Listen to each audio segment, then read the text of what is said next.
course, there had to be a financial aspect to all of it. It's not bad enough that we have ICE disappearing people off the streets. It's not bad enough that we have ICE murdering people on the streets. It's not bad enough that we are spending billions upon billions upon billions of dollars of our taxpayer money to buy warehouses to create additional concentration camp bed spaces across the United States of America. But now, apparently, that whole warehouse extra detention space thing isn't just about the cruelty towards brown people, but fucking people out of money as well. You think you knew about every shady thing this administration is doing? You don't. You know how ICE is buying up all of these detention centers?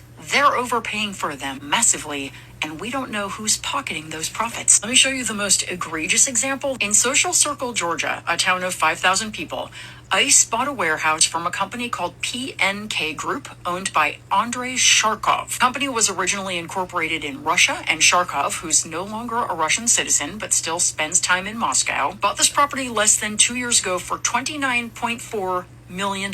ICE paid $128.5 million for it in 2026. That is a $99 million profit in under 2 years, and the sale, it closed in 4 days. Federal property acquisition usually takes months. So here's the question nobody's answering. Where did that extra $99 million go? Who benefited from this deal? And why did it happen so fast? People are starting to ask legitimate questions about corruption because it turns out the Social Circle isn't an isolated case. It is a pattern. In Hamburg, Pennsylvania, ICE bought a warehouse for $87.4 million. The seller had purchased it just 16 months earlier for $57.5 million. That is a 52% markup for a property they barely owned for a year. In Surprise, Arizona, ICE paid $70 million for a warehouse the county valued at $46.6 million. That's a 50% markup. In Hagerstown, Maryland, ICE paid $102.4 million for a property that was refinanced 7 months earlier at $76.8 million. 33% markup. In Sacorro, Texas, ICE paid $122.8 million for a warehouse El Paso County appraised at $29 million. A 323% markup. ICE has spent over $690 million acquiring just 7 warehouses. That's our money, by the way. Our taxpayer money. And they have overpaid on every single one. And they're just getting started. ICE is planning to spend $38.3 billion, again of our money, turning warehouses and former prisons into detention centers. This is what happens when you give an agency $75 billion with no oversight, and all of it is being run by deeply corrupt people. You have no competitive bidding, no accountability, no one checking if the prices even make sense, no one asking who's profiting. Meanwhile, we're being told there's no money for disaster relief, no money for healthcare, no money for education.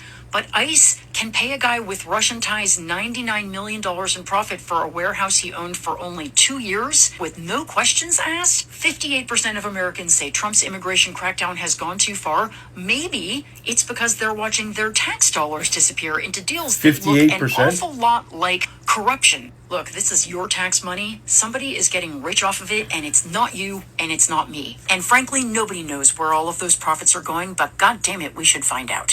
Not what our government is supposed to be doing. America, you deserve better.